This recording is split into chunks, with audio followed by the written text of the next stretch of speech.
Nickelboys. Obviously a great screenplay. Good start. Truly. But obviously a very challenging thing where you decide to shoot from the point of view of each actor. What was the initial decision of how you're going to approach this whole new production style? Yeah, it came from Ramel. Initially, on our first meeting, Ramel had said when he had first read Coulson's manuscript for the book before the book was even published, he had just kind of seen it first person, and he didn't totally know what that meant, but it was something that it was an instinct that he just really wanted to explore, and he had been thinking about a similar concept in a photo piece that he had done called I Home about 13 years before, around the idea of what is authorship in an image. So that was kind of the jump off point, was how do you create an image that feels intrinsically tied to a body, to a person, to a consciousness. And so that kind of started the process of starting there, and kind of he and I kind of talking about that, of what does that mean and how can we somehow try to bring a certain feeling of sentience to the camera. Now, you had to set a whole new set of production rules to do this. What was the process of trying to create your own rules, not knowing if that's actually going to work? Yeah, I mean, that was really kind of the most fun and exciting aspect of the project, was that every single scene was a very particular challenge that everyone on the team had to kind of rally around to figure out and kind of try to unlock, because more than anything, we wanted those scenes and those moments to feel lyrical, to feel poetic, and that's almost another level of difficulty on top of just trying to execute the scene as it is. So, it really became deeply interesting trying to figure those things out with the team. So, one part of that is Ramel and I wrote a manifesto for operating the camera to remind ourselves and to remind our camera operator, Sam Ellison, the ways in which the camera kind of moves differently than it does traditionally in cinema, where the camera had to be reactional opposed to at the same pace or ahead of the action, which I think is more traditional in cinema.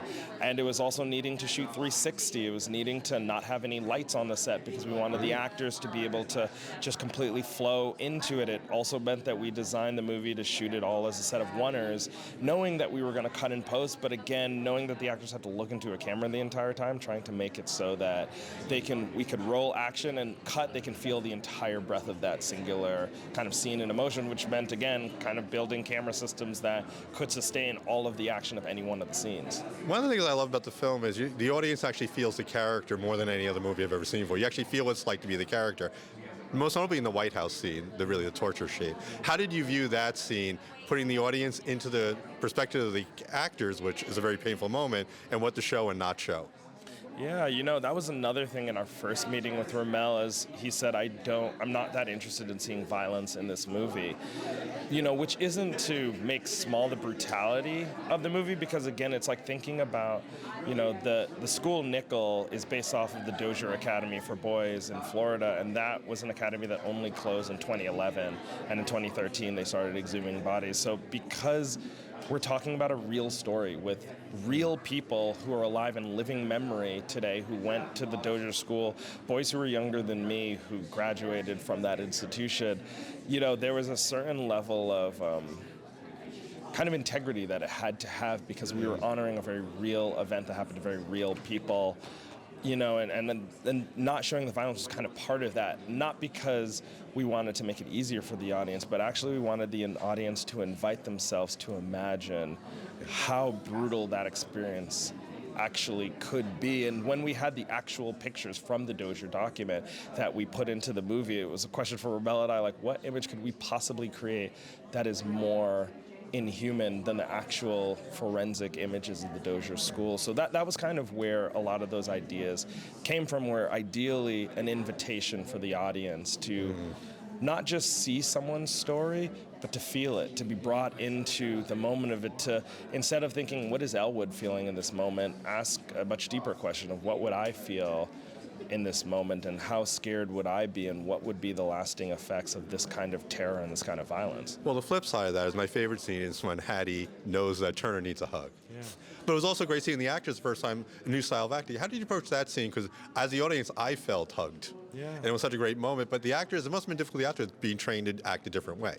Absolutely. I think that was at the heart of the project, and really, speaks to the incredible talent and generosity of Anjanou Ellis-Taylor, Brandon Wilson, of Ethan Harisi, of Hamish Linklater, like, it really took them having to unlearn everything that they thought they knew about filmmaking, which kind of was the exciting thing about the project, because every single person on set needed to unlearn everything they thought they knew about our process.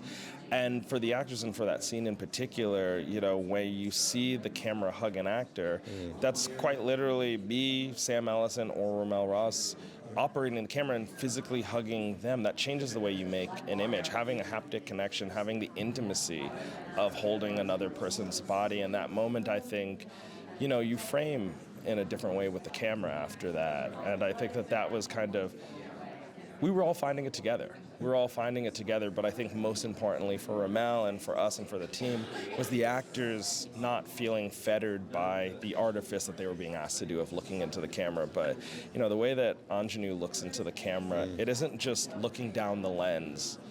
She's transferring love. She's looking in the camera and she isn't seeing a camera, she's seeing her grandson.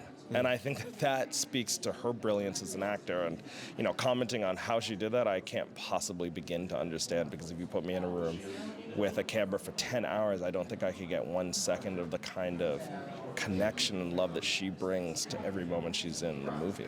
All right, last question. This is kind of a real techie question. Elwood and Turner's identity is kind of flipped. How was it challenging for you to hide the fact that what was going on in the future, truly going on in the future? You know, it's a funny thing. I feel like people ask me that, and you know, it was like the thinking about what we ended up using for the future segments or the present day segments in the Snorri cam rig, kind of a camera apparatus that straps to the midsection of a body with kind of poles going out that hook to a camera to give you a fixed point perspective on their body. You know, it never was really about trying to think of a camera system that could hide that fact. It was more asking the question of, you know, what's the emotional impression after someone kind of experiences violence of that level. So I think for Ramel and I, weirdly, we needed to make that last part of the movie really land emotionally, but I don't think we were so concerned with, you know, hiding the identity of Elwood and Turner, because for us, those emotions were just so powerful and real that we were just hoping to make an experience that was immersive enough that it kind of wouldn't even matter for the audience, because they were truly just being swept away, being pulled into someone else's body, mind, and experience. And you had no intentions of making the actors wear a 35mm camera rig? Oh man, if I could have shot 35mm, I would have absolutely loved to, and was definitely something we thought about in prep. It just, we could not make cameras small enough, and cameras that were small enough that, you know, could do sync sound was really our problem. But, you know, yeah. But a lot of the movie's look was inspired by Ramel's still photography work, where he primarily shoots large format photography and shoots Provia. So that was kind of the start place, was always thinking about celluloid.